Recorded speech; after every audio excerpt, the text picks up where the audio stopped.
Thank you, Dr. Romano, for that very generous introduction. It is an honor and a great privilege, and I am humbled to stand here among my friends and colleagues as your STS president. But it is important to state from the outset, I do not stand here alone. As president of our great organization, there are so many people to acknowledge. Dr. Romano, working with you in partnership this past year has been a joy. I can think of no one better to pass the baton to. You are a great leader, and you're going to be a wonderful president. To the Executive Committee, along with Dr. Romano, Dr. Sabic, Zito, Tarani, and Calhoun, along with the Board of Directors, your wisdom, advice, and counsel has been exceptional throughout this busy year. To our council chairs, workforce chairs, all the members of the workforces and task forces, and to the fabulous STS staff who support us all, thank you for all you do.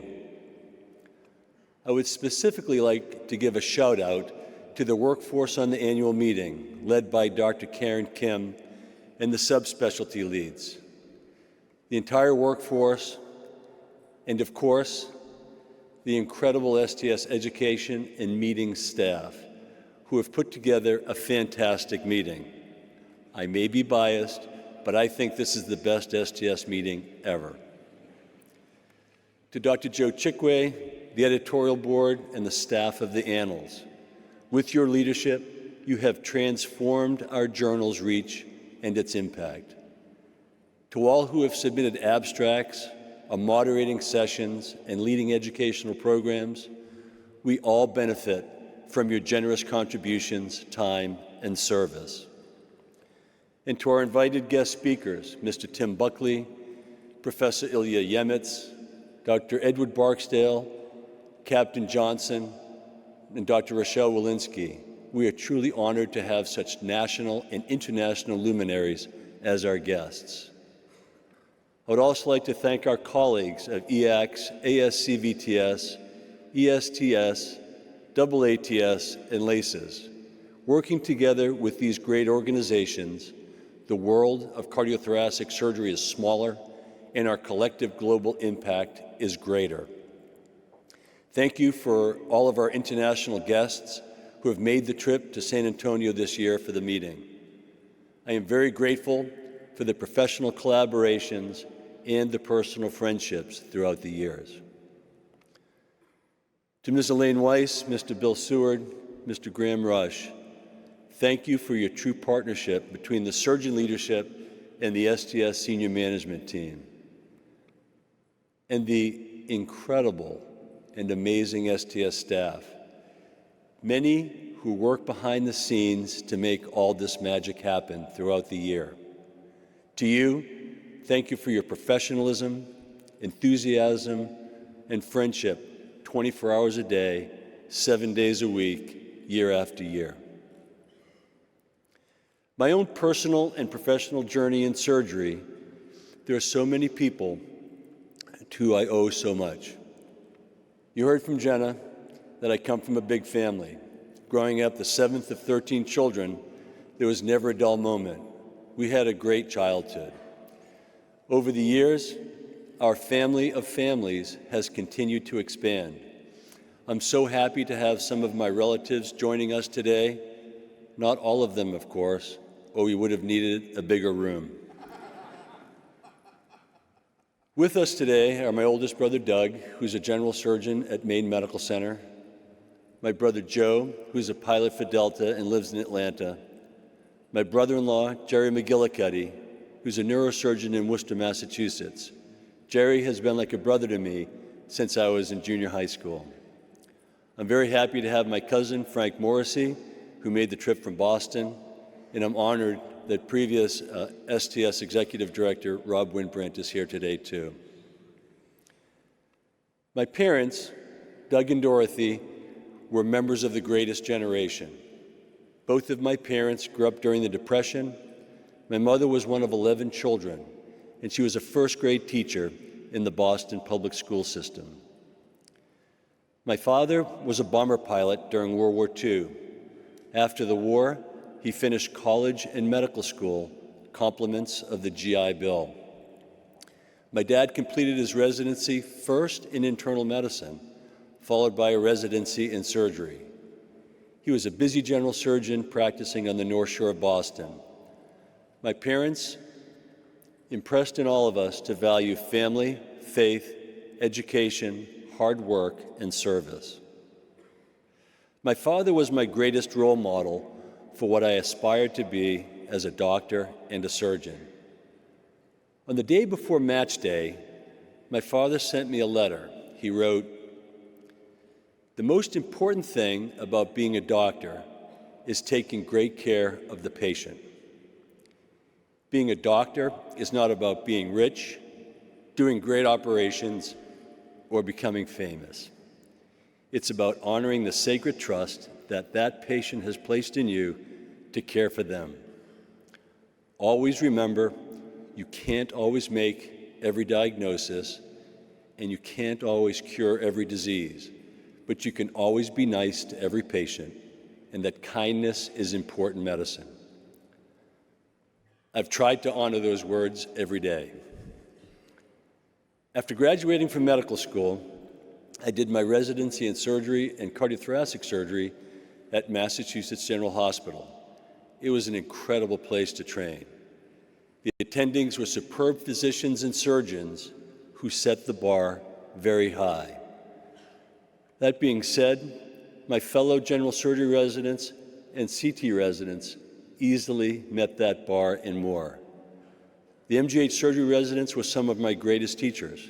I literally felt smarter at the end of every day than I did at the beginning of that day. Having a good sense of humor was the coin of the realm. We always took our patient care seriously, but never ourselves. When I started as an intern, the absolute last thing I wanted to be was a cardiac surgeon. As an MGH resident, we spent lots of time on the cardiac service, which was fast-paced and exciting. Two of my role models, now and then, are Mark Allen and Doug Wood. Mark was the poster MGH surgery resident. Great doctor, great technical surgeon, great leader. Mark was who we junior residents all aspired to be. Doug Wood was my senior resident who shaped most of my training in my first 3 years. Everything good I was as a surgery resident, I learned from Doug. Anything bad, it's because I didn't listen. My training in cardiothoracic surgery was under the leadership of Doctors Mortimer Buckley, Hermes Grillo, and Richard Jonas. Dr. Buckley ran a tight ship. As Dr. Buckley's chief resident of the Big Red Machine, you were given tremendous responsibility and accountability. More than anyone else, Dr. Buckley taught me how to think and operate as a heart surgeon. Dr. Grillo was the quintessential professor of surgery, one of the most thoughtful and creative surgeons I have ever seen. He was a master for finding solutions to unsolvable problems. During my time at the MGH, the Division of Thoracic Surgery was the jewel in the crown of surgery, patient care, and resident education. Training at Boston Children's Hospital was extraordinary, working with Doctors Jonas, John Meyer, and Pedro Del Nido, each of them outstanding surgeons and giants in our specialty. In ancient Rome, each house had a shrine to the Lares and the Penates, your ancestors and your household gods. In my house of surgery, this is my shrine to those who inspired and guided me. I have benefited from the guidance of so many people. But the person who has been my greatest professional mentor and steadfast supporter has been Doug Mathieson. Thank you, Doug, for being my Ernest Shackleton. I also want to acknowledge the many CT surgery residents and general surgery residents over the years that I was privileged to help train. I am so proud of each of you. After 29 years at the MGH, I moved to Houston Methodist, another hallowed institution with an outstanding faculty and many wonderful friends. We all worked under Alan Lumsden. Alan is a visionary leader in vascular surgery and a humble servant leader with his team. I've just finished my first year in Washington, D.C. at MedStar's Heart and Vascular Institute. I have an exceptional team of surgeons and colleagues who are all committed to providing outstanding care. I'd like to thank the teams of nurses, nurse practitioners, physician's assistants, surgical assistants, and perfusionists over the years. Working together with all of you over the years has made my days easier and the care of the patients better. In particular, I'd like to recognize Patty Harris, who I met on the first day of my internship. Patty's here today.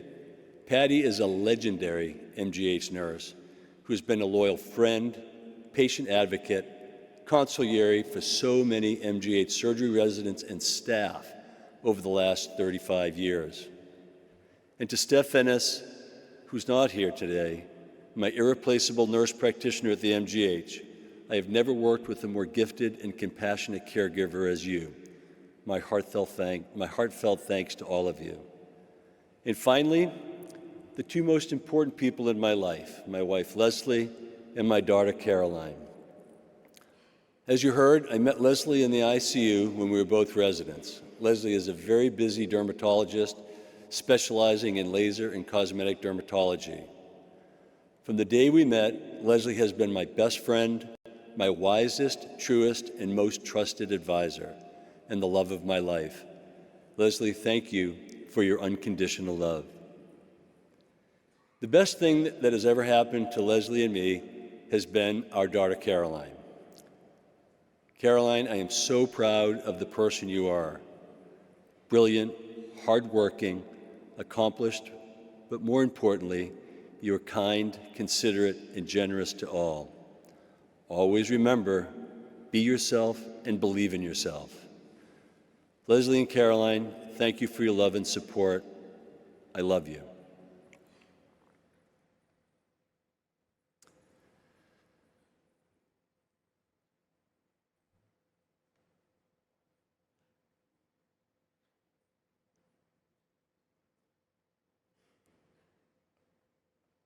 I'd like to tell you the tale of two shipwrecks.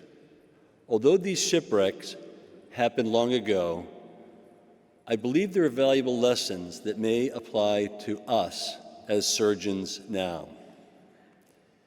In the mid-18th century, during a time when England and Spain were at war, a British warship, the Wager, set sail along with 7 other ships on a mission to capture a Spanish treasure ship.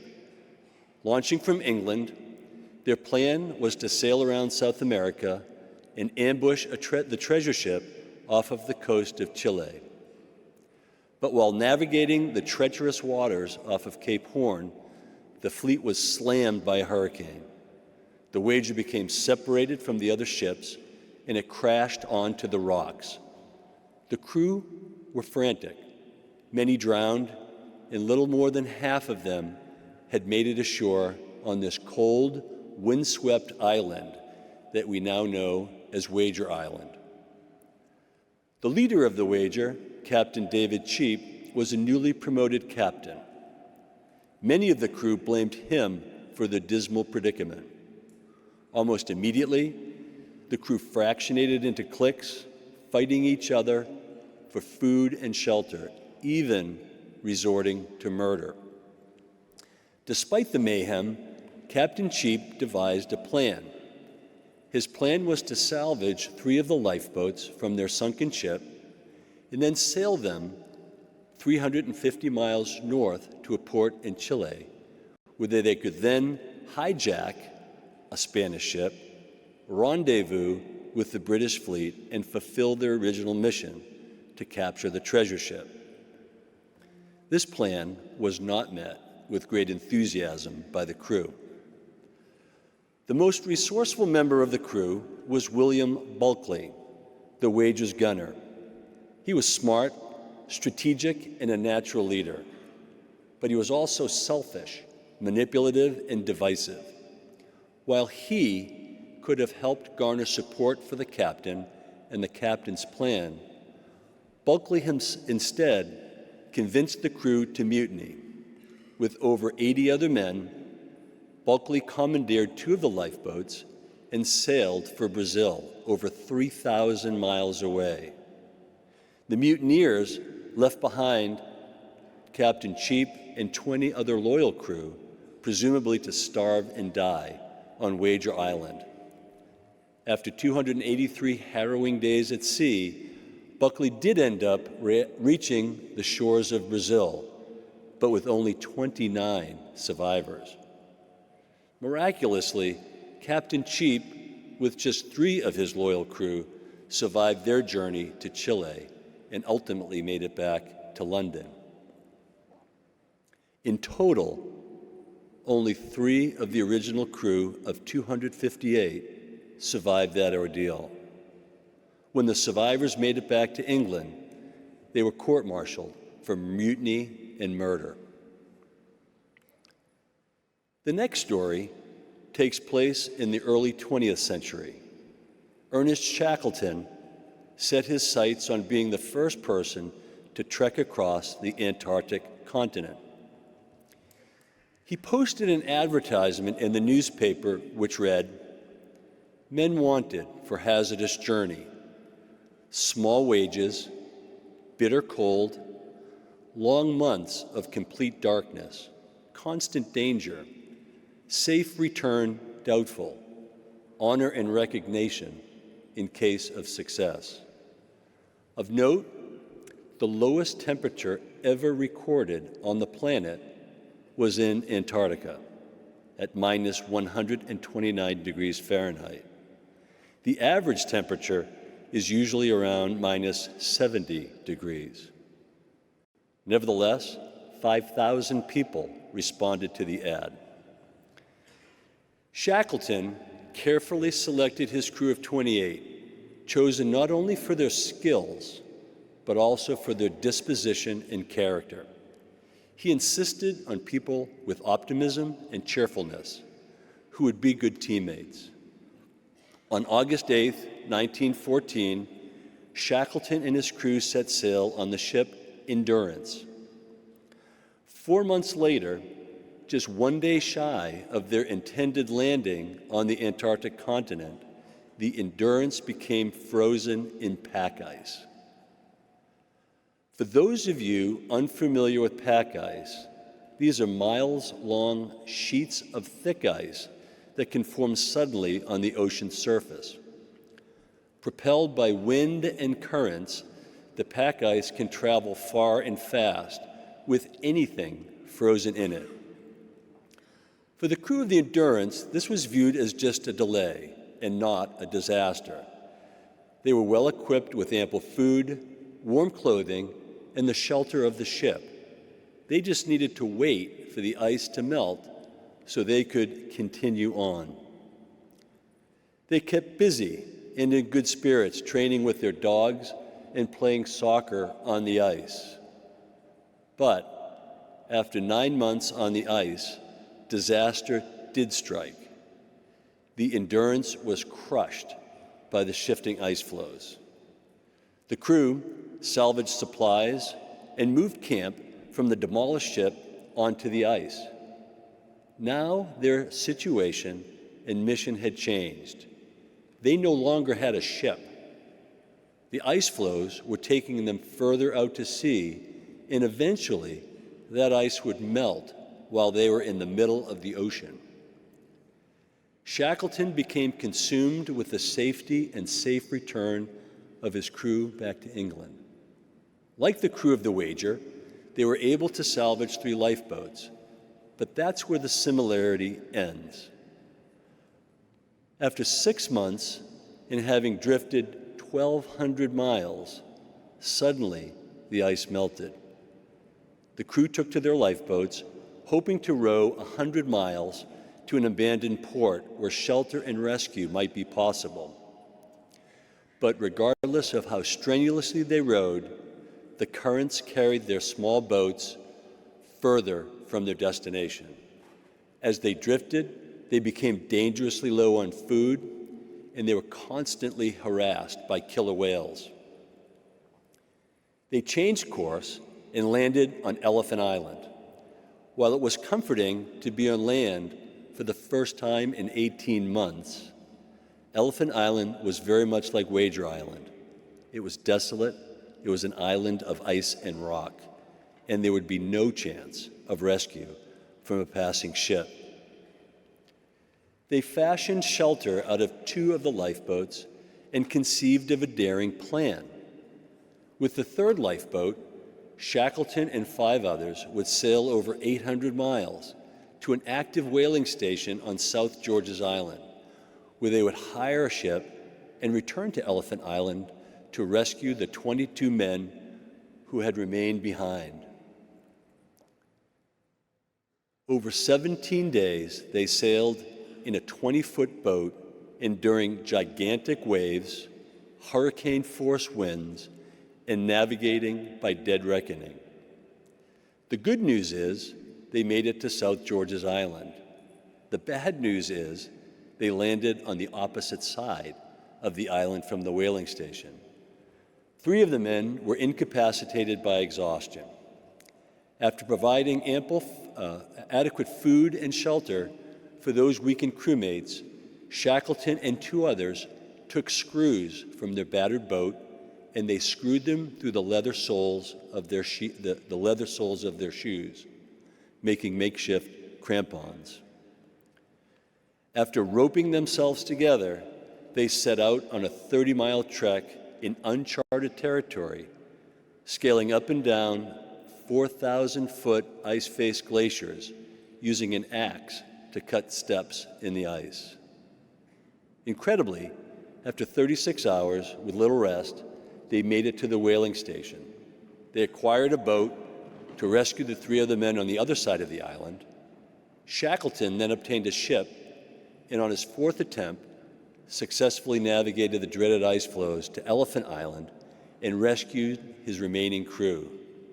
It was 4.5 months since Shackleton had left Elephant Island to set out for South George's Island, and it was more than 2 years after their original journey had begun.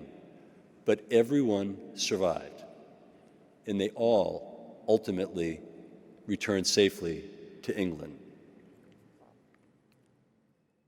These stories are about more than wind, water, waves, and wood.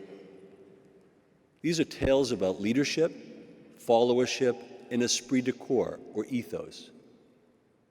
How was it that Shackleton and his team succeeded, while Cheap and the crew of the Wager did not?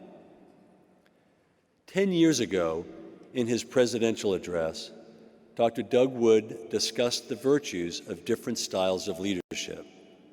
There are certainly lessons in leadership here. Captain Cheap, though an experienced sailor, he was an inexperienced leader. He was regimented, rigid, autocratic, and driven by personal ambition. His leadership style was one of command and control, using rank, rules, and punishment to maintain order and morale. When an anxious midshipman questioned his plan, Cheap shot and killed him.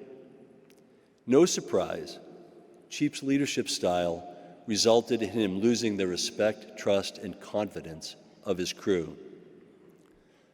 Shackleton, by contrast, was a servant leader. He was honest and fair in his dealings with everyone.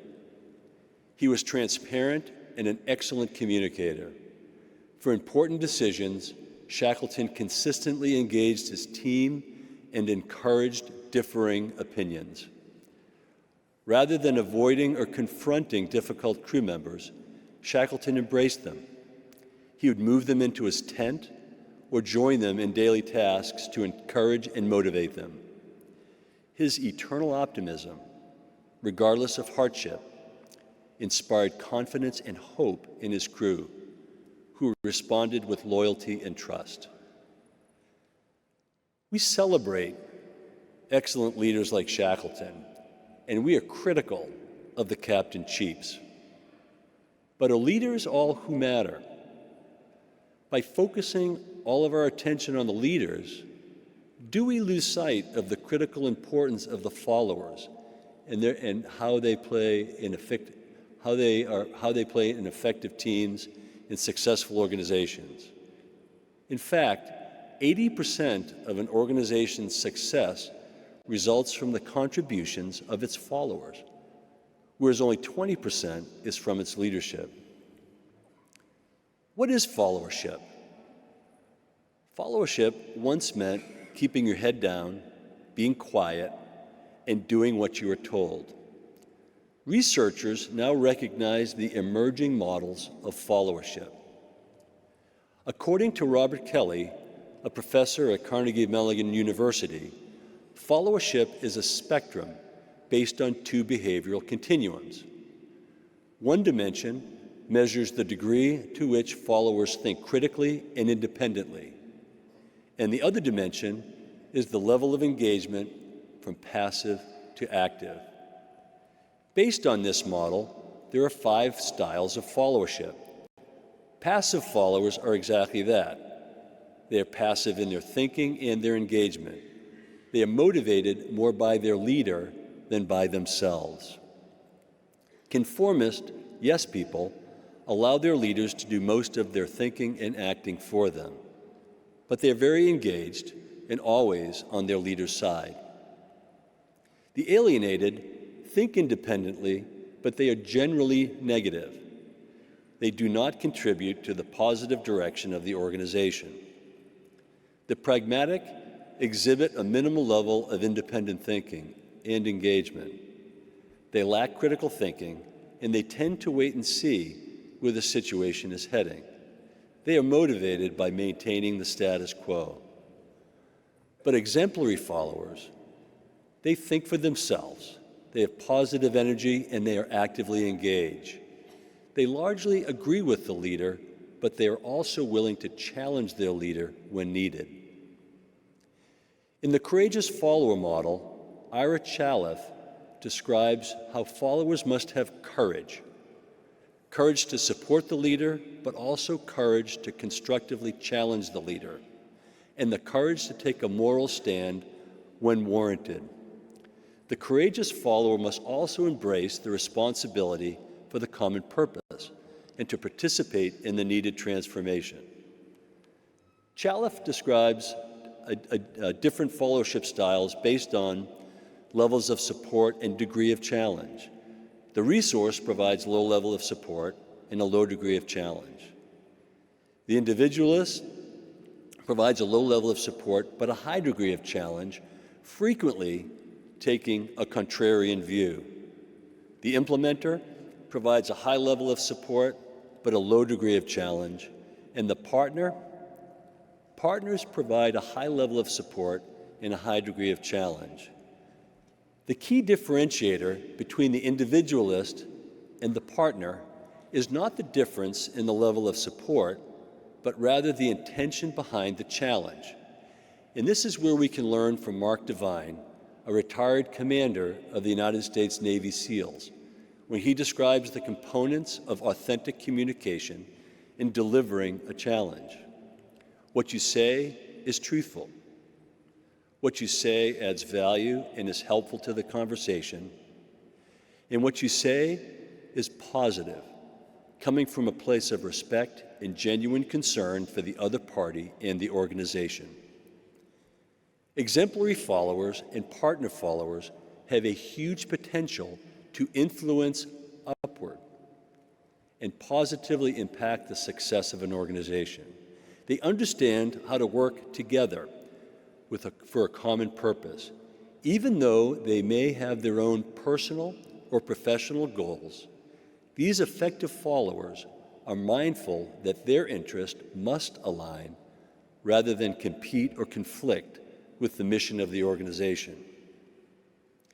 Being a leader or being a follower are not mutually exclusive. In followership, the other side of leadership, John McCollum from the University of Manitoba says that in an organization, everyone is both a leader and a follower, depending upon the circumstances. Many of the competencies of effective leadership are the same as qualities in effective followers: initiative, independence, commitment to common goals, and courage. The Greek philosopher Aristotle said it best: "He who cannot be a good follower cannot be a good leader." Followership of key supporting people were critical factors that impacted the success of the Endurance and the failure of the Wager. On the Wager, Buckley was an alienist and an individualist. Although he was a critical thinker, he was not engaged with the common mission. He was dishonest, disloyal, and acted out of self-interest. Undoubtedly, he caused the preventable deaths of many teammates. On the Endurance, when Shackleton set forth for South George's Island, he chose his second-in-command, Frank Wild, to stay behind and lead the crew left behind. Wild was an exemplary follower. He supported Shackleton, the crew, and the mission. Despite the uncertainty of knowing whether Shackleton had even survived the journey or would ever be able to make it back, Wild maintained order, morale, and optimism. Every morning for 4 months, Wild would rise the men and say, "Roll up your sleeping bags, boys. The boss may come today." By all accounts, from the diaries of the men on Elephant Island, they believed that Wild was largely responsible for their survival. The ethos of the Endurance and the Wager could not have been more different. On the Wager, it was essentially every man for himself. The absence of honesty, trust, and transparency led to treachery, mayhem, and murder. Food was hoarded and looted. During Buckley's trek to Brazil, in order to conserve food, members of the crew would be randomly marooned and left to starve without discussion, explanation, or appeal, with never the intent to return to save them. On the Endurance, every member of the crew's well-being mattered. For the better part of 2 years, the crew of the Endurance was constantly cold, wet, and hungry. Food was frequently in short supply, but all meals were always divided into 28 equal portions. At mealtimes, the seats would be rotated so that everyone had equal opportunity to sit next to the fire. At one point, when their food was almost exhausted, one of the men accidentally dropped his bowl, losing all of his broth on the ice. Without hesitation, all of his crewmates lined up to pour a small portion of their broth into his bowl so they would all have an equal share of food. The Endurance had a flattened hierarchy. Everyone shared in the decisions, the work, and the resources. Fairness, above all else, was the key to their physical and mental survival. So what does shipwrecks have to do with cardiothoracic surgery? Our specialty is currently sailing into stormy seas. We are navigating through potential pack ice that threatens to trap and sink us. The role of cardiac and thoracic surgery is now being challenged by transcatheter and other less invasive techniques. The relevance, value, and inclusiveness of the specialty and of the STS are being questioned by both early career and senior surgeon members. As we face these existential threats, are we following the example of the Endurance or of the Wager? Over the past year, the STS Board of Directors has reaffirmed our mission, which is to improve the lives of patients with cardiothoracic disease. And we have revised our strategic plan. We've identified 3 top priorities: champion the value and impact of the specialty, advance the health, well-being, and inclusion of all cardiothoracic surgeons, and enhance the STS member value and educational experience. I'll go in reverse order. As a specialty, we have been increasingly challenged to quantify our value and translate that value into fair compensation. Last year, I commissioned a presidential task force to gather compensation data for cardiothoracic surgeons. This task force, chaired by past President Mike Mack, was charged with administering a compensation survey for the entire specialty. Our ultimate goal is to provide individual surgeons with accurate and indisputable compensation information that they can take to their hospital during their own salary negotiations. In October 2023, we launched the first annual compensation survey. Exceeding expectations, 838 surgeons participated. Although we are still analyzing the data, yesterday we provided a first glance at the survey. Let me report what we have learned so far. We have identified expected pay differences between subspecialties, employment models, career stage, and geography. With accurate comparative information, we expect that this information will allow each surgeon to advocate for their individual fair market value. We have also identified pay disparities between men and women surgeons within the same subspecialty.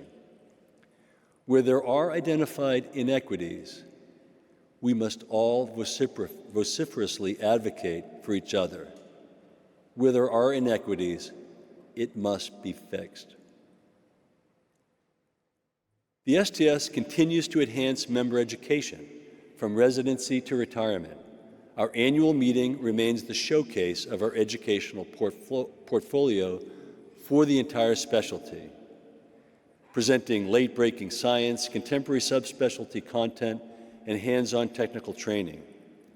Our educational footprint now spans the globe with successful collaborations in Europe, Latin America, and Asia. The STS now manages boot camp for new residents and mock orals for finishing residents. Throughout the year, we offer standalone conferences, including coronary artery surgery, robotic cardiac and thoracic surgery. We have conferences on leadership and coding. We have a robust online educational platform with webinars and the e-textbook. Over this past year alone, we have developed 6 evidence-based documents within the subspecialties, and there are currently 12 more in publication. The Annals of Thoracic Surgery is the most read and the most cited journal in our specialty. From the beginning, the STS has been an inclusive organization. We were born of revolution in the 1960s. The early leaders of the STS sought to create a specialty society that would provide a scientific and clinical home to every qualified specialist in the field of thoracic and cardiovascular surgery. I believe the ethos of the STS, just like the crew of the Endurance, is commitment to the inclusion and well-being of all cardiothoracic surgeons. Dr. Nina Starr-Brunwald was the first woman certified by the ABTS in 1961. Her accomplishments as a surgeon, scientist, wife, and mother are legendary. But her professional voyage was challenging and difficult. By shining a light on her legacy, we hope to illuminate the path for others to more easily follow. This year, the STS has funded the Nina Starr-Brunwald Center, which will be the virtual home within the STS to support the lives and careers of women cardiothoracic surgeons. Over the last several years, some members have raised concern about the lack of inclusion regarding the selection of STS leaders. Last year, we created a presidential task force on the nominating process. This task force was chaired by past President Rich Prager, and that task force was charged with improving transparency and revising the process used to identify and nominate senior STS leaders. Effective this year, the updated principles and guidelines for STS leadership nomination will be posted on the STS website so that every member can know what the criteria are for each leadership position, how potential leaders can be nominated, and who will be making the final selection. We will have an open nomination process for Board of Director and Executive Committee officer roles. Every STS member will be empowered to nominate themselves or to nominate another STS member for these leadership positions. Tomorrow, at the business meeting, we will be voting to amend the STS bylaws to expand the composition of the nominating committee. The proposed new nominating committee will consist of the last 4 consecutive living presidents, the current president, and 4 non-presidential members, with all 9 members being voting members. The nominating committee will employ an objective process for evaluating proposed leaders, who will then be presented to the membership for final vote. We are a small specialty, but we have a huge impact. Our impact is demonstrated by the STS national databases, which now has 10 million cardiothoracic surgery operations, which have been performed by over 4,300 surgeons. From this data, we have created highly accurate, procedure-specific risk models based on real-world practice. The STS is proud to say that our databases are the gold standard of all medical registries. In fact, this past year, the STS was invited by Congress to testify as experts on behalf of medical databases in its use for evaluating innovative therapies. We are proud of our database, not because we have all the data, but because this data comes voluntarily from you, our members, who believe in the mission of improving quality and safety in cardiothoracic surgery and who understand the impact this data can provide patients, programs, and the specialty. However, our databases are not perfect. Our members have provided important feedback. The STS has listened. We have heard the concerns, and we are making significant changes. To increase the efficiency and reduce delays, we have moved the data warehousing from Duke to IQVIA. All data analytics are now performed in-house at the STS Research Center. To decrease data entry burden, we have significantly reduced the number of data elements. To decrease cost, hospitals who wish to avoid using outside vendors can now have the option to directly enter their own data. To remain current, we are now constantly updating the risk models every 3 months. To improve the ease of surgeon engagement, we now have an easy-to-use online risk calculator for adult cardiac surgery, and we have created an effective summary dashboard for all of the subspecialties. To facilitate documentation, output from the risk calculator can easily be downloaded into the patient EHR. And to keep up with evolving changes in practice in all of the subspecialties, we are rolling out new risk models. In cardiac surgery, these include risk models for multiple combination procedures, proximal aortic surgery, and isolated tricuspid valve surgery. For congenital heart disease, we have a new adult congenital risk model. And for thoracic surgery, we will be capturing data on neoadjuvant therapies for non-small cell lung cancer. And to shift the burden of accountability from the surgeon to the hospital, We have developed and validated a failure to rescue module, which in the near future will be available as a quality reporting metric. At a session later today, you'll hear about artificial intelligence and how it's changing the future of cardiothoracic surgery. For AI and the STS national databases, the future is now.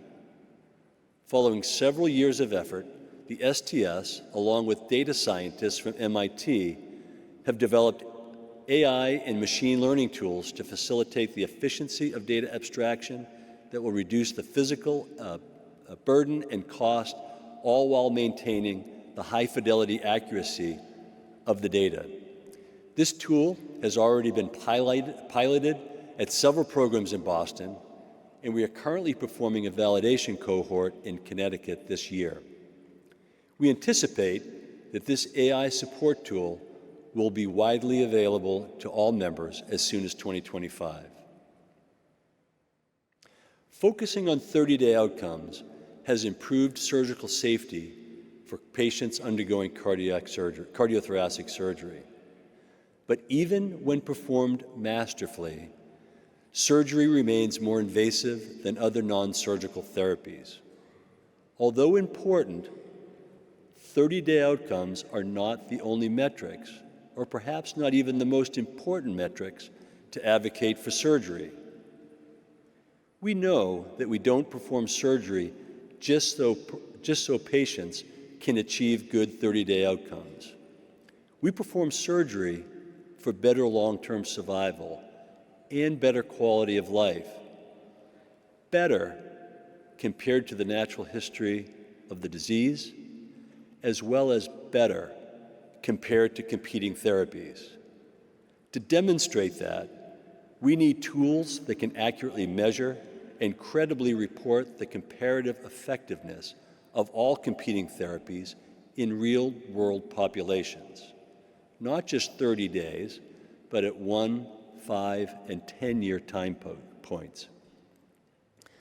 Toward that goal, the most exciting enhancement to our database, in my opinion, is that we can now link STS databases with the National Death Index and Medicare claims data. Already, surgical investigators have tapped this tremendous opportunity. At this meeting, Dr. Sabik and colleagues presented 10-year outcomes of CABG comparing multi-arterial grafting with single arterial grafting in 1 million patients. Let me repeat that. 10-year outcomes in over 1 million patients. Similarly, Dr. Tarani and colleagues have used this powerful research tool to report the long-term outcomes of surgical aortic valve replacement in more than 42,000 real-world patients. From that analysis, we learned that in low-risk patients, meaning patients younger than 75 years with low predicted risk of mortality, survival after SAVR was 95% at 8 years. This sets an incredibly high benchmark for transcatheter therapies to meet. We can apply these longitudinal linkage tools to other procedures, including surgical resection for different stages of lung and esophageal cancer. And we hope to use these tools to better track all infants, children, and adults with congenital heart disease. By combining our accurate, procedure-specific data from 10 million patients with the National Death Index and Medicare claims data, we will be able to report on long-term survival, readmissions, reinterventions, and cost over time. These data will set the benchmarks for comparative effectiveness.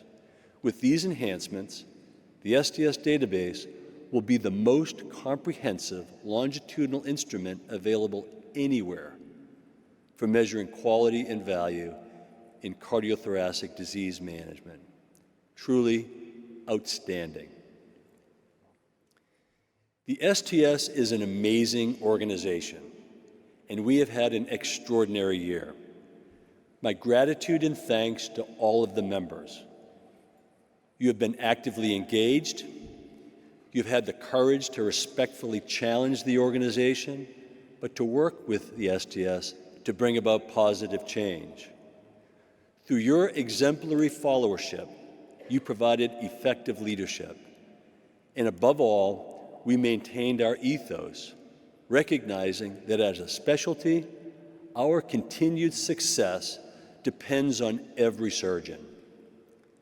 And as an organization, our success, relevance, and value depend upon every member. Together, we have championed the specialty, and we have been champions of each other. So on the voyage of the STS, we are the endurance. Thank you for the honor and the privilege of being your president. Outside of caring for patients, being an engaged member of the STS has been the most fulfilling part of my professional life. Thank you.